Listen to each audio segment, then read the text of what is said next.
Bismillahirrahmanirrahim. Assalamualaikum warahmatullahi wabarakatuh.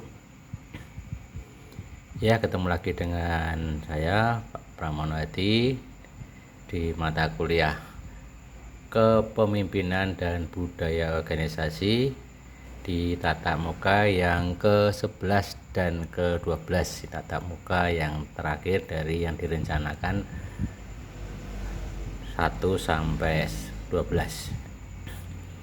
Tatap muka hari ini kita membahas tentang iklim organisasi dan budaya, ya, iklim organisasi dan pendekatan budaya dalam budaya organisasi, ya, iklim organisasi dan pendekatan budaya dalam budaya organisasi.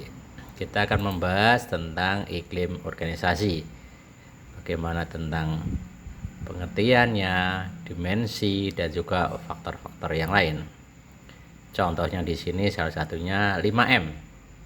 Ringkas, rapi, resik, rawat, rajin. Iklim organisasi merupakan sebuah konsep yang menggambarkan suasana internal lingkungan organisasi yang dirasakan anggotanya selama mereka beraktivitas dalam rangka mencapai tujuan organisasi. Itu menurut Davids dan juga Newstrom tahun 2000. Dimensi iklim organisasi menurut Stars ada 9 dimensi. Yang pertama adalah struktur, tanggung jawab, penghargaan, kehangatan, dukungan, standar, konflik, risiko, dan juga identitas. Faktor yang mempengaruhi iklim organisasi ada 5. Yang pertama adalah penempatan personal, tepat atau tidak tepat, pembinaan hubungan komunikasi, efektif atau tidak efektif, tentunya di situ. Pendinasan dan penyelesaian konflik itu juga harus tuntas. Pengumpulan dan pemanfaatan informasi supaya tidak muncul multipersepsi, ya, dan kondisi lingkungan, ya, itu juga sangat menentukan terhadap iklim organisasi. Yang kedua, kita akan membahas bagaimana budaya organisasi. Pendekatannya, perspektif, alternatif, model, sense, dan metode.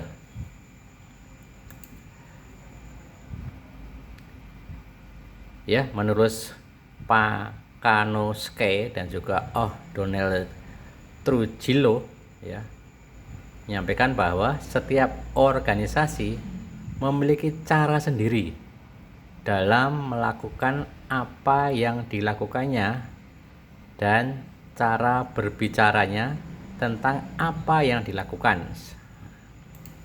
Ya. Pendekatan budaya, yang pertama, pendekatan budaya sebagai suatu yang dimiliki sebuah organisasi, ya. Memiliki budaya dapat membangun atau menghancurkan suatu organisasi. Pendekatan yang kedua, budaya adalah organisasi.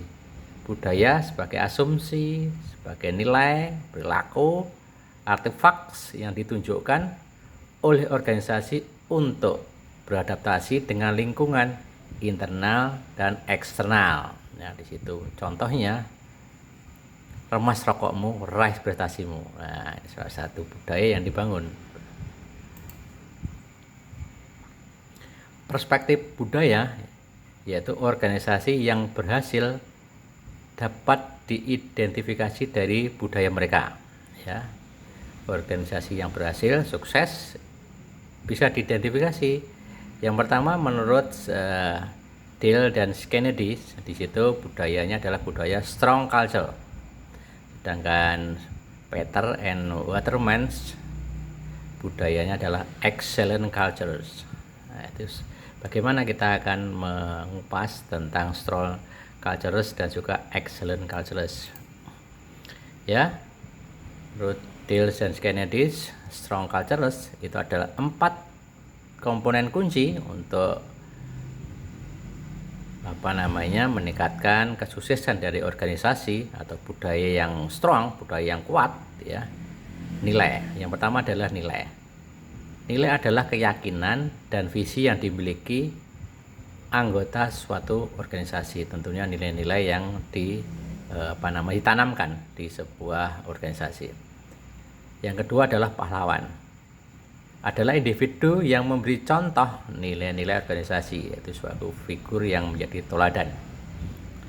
Adat dan ritual adalah upacara organisasi yang merayakan nilai-nilai. Tentunya di situ adalah bagaimana menghargai sebuah prestasi dan membuat punishment untuk yang melakukan kesalahan. Jaringan budaya adalah sistem komunikasi nilai-nilai budaya dilembagakan dan diperkuat. Ya, kalau 4 komponen kunci menurut Dale dan Kennedy, pertama adalah nilai, kedua keyakinan, ketiga adat dan ritual, dan yang keempat adalah jaringan budaya. Nah, bagaimana dengan Peter and Waterman's excellent cultures? Nah, budaya yang excellent, yang hebat itu ya, yang top ya. Keunggulan dapat dicapai dengan baik melalui tema-tema. Yang pertama ini ada beberapa tema yang menurut Peter and Watermans dalam Excellent Cultures. Pertama adalah bias for action atau just do it. Organisasi excellent bereaksi dengan cepat, tidak menghabiskan waktu mulai dari perencanaan, analisis yang berlebihan. Jadi sekarang bahasa anak muda menjadi gercep, gerak cepat. Hubungan yang erat dengan pelanggan, ya, itu penting sekali. Keputusan dan tindakan organisasi excellent berdasarkan kebutuhan pelanggan. Yang ketiga adalah kemandirian dan kewirausahaan. Organisasi excellent mendorong karyawan untuk mengambil risiko dan mengembangkan ide-ide baru. Ya. Yang keempat, orang-orang produktif. Organisasi excellent mendorong dan memiliki hubungan yang saling menghormati di antara manajemen dan karyawan. Kelemahan dan beberapa perspektif adalah pertama adalah naif. Untuk mengasumsikan bahwa ada formula budaya tunggal untuk mencapai keberhasilan organisasi. Yang kedua, perspektif ini menganggap budaya adalah sesuatu yang dimiliki organisasi. Artinya kelemahan di sini bahwa budaya itu tidak daya tunggal sebenarnya ya. Budaya itu tidak daya tunggal, dan juga budaya itu adalah sesuatu yang dimiliki organisasi itu diklaim apa dia adalah budaya sendiri juga, dianggap sebagai suatu kelemahan untuk beberapa ahli. Alternatif pendekatan budaya yang pertama adalah budaya adalah organisasi yang rumit. Budaya organisasi yang muncul dan juga tercipta atau diciptakan. Budaya organisasi yang tidak tunggal. Budaya adalah organisasi yang sering ambigu. Ini pendekatan budaya yang menjadi suatu kelemahan. Kita kupas satu-satu. Budaya organisasi rumit, yaitu budaya organisasi dapat dilihat melalui kebiasaan-kebiasaan sehari-hari. Cara mendapatkan gambaran budaya organisasi ada tata cara, upacara, nilai, sistem kepercayaan, metafora, cerita, cara komunikasi pembicara sehari-hari, sehingga budaya itu menjadi sangat rumit. Harusnya ini kita hindari ya. Budaya organisasi tercipta. Budaya secara sosial muncul atau tercipta melalui interaksi anggota organisasi. Budaya tidak hanya ditransmisikan melalui komunikasi, tetapi juga komunikasi. Artinya komunikasi adalah inti dari budaya atau pertunjukan budaya. Budaya organisasi muncul dan bergeser dari waktu ke waktu.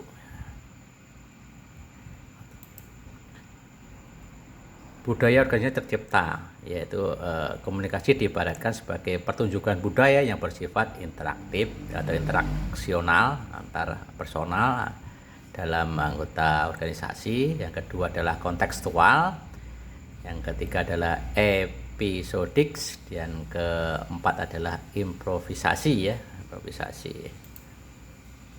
Budaya organisasi tidak tunggal, artinya organisasi didirikan oleh banyaknya subkultur ya, subkultur atau bagian-bagian dari budaya.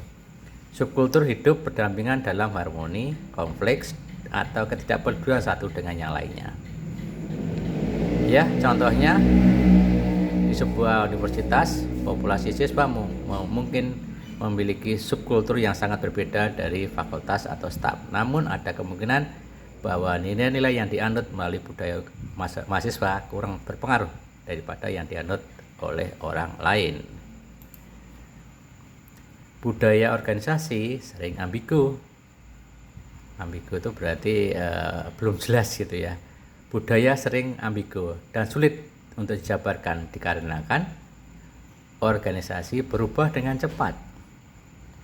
Di dunia postmodern ya, identik dengan keberagaman, fragmentasi, pergerakan cepat, sulit dimengerti atau juga ambigu, sehingga banyaknya kejadian-kejadian seperti itu, cerita tentang bagaimana naik taksi, rebutan siapa yang menang gitu kan, karena memang bahasanya berbeda. Model budaya menurut sains, kita akan melihat definisi budaya dan model budaya level 1, level 2 dan juga level ketiga. Ya, menurut sains definisi budaya adalah sebagai fenomena groups atau group work gitu, grup pekerja. Budaya tercipta karena komunikasi. Budaya relatif abadi dan sulit diubah, memerlukan waktu yang cukup lama. Individu mungkin bahkan tidak menyadari asumsi budaya yang mereka pegang. Budaya sebagai proses yang muncul dan berkembang. Budaya diciptakan oleh kelompok yang menemukan tantangan baik internal dan juga eksternal. Ya. Masih di budaya sains, pola dari asumsi dasar yang ditemukan atau diciptakan atau dikembangkan oleh suatu kelompok. Tujuannya agar memang organisasi belajar mengatasi dan mencegah masalah-masalah yang timbul akibat adaptasi eksternal dan internal yang diintegrasi. Perlu diajarkan kepada anggota baru bagaimana cara yang benar untuk memahami, memikirkan, menyelesaikan masalah yang dihadapinya. Nah, kita model untuk mengenal lebih dalam model budaya sains level yang pertama atau level 1 yaitu artefak.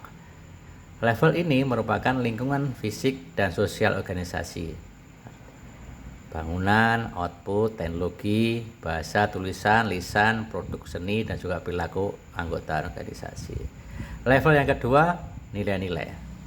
Ya, semua pembelajaran organisasi merefleksikan nilai-nilai anggota organisasi, perasaan mereka mengenai apa yang seharusnya berbeda dengan apa yang ada. Level yang ketiga adalah asumsi dasar. Asumsi dasar yaitu solusi yang paling dipercaya, sama dengan teori ilmu pengetahuan yang sedang diterapkan untuk suatu problem yang dihadapi organisasi. Ya, kalau melihat model seperti ini namanya adalah onion models, bagaimana budaya organisasi terbentuk. Jadi yang pertama adalah level 1, level 2 dan juga level yang ketiga. Level 1 behavior atau artifacts ya. Level 2 adalah value atau nilai, dan yang level 3 adalah asumsi. Demikian yang bisa saya sampaikan. Semoga Allah membalas kebaikan Anda. Terima kasih. Kurang lebihnya saya mohon maaf. Untuk tatap muka yang terakhir, tatap muka yang ke-11 dan ke-12 tentang iklim organisasi dan pendekatan budaya dalam budaya organisasi. Semoga yang sedikit ini bermanfaat untuk kita semua. Terima kasih. Assalamualaikum warahmatullahi wabarakatuh.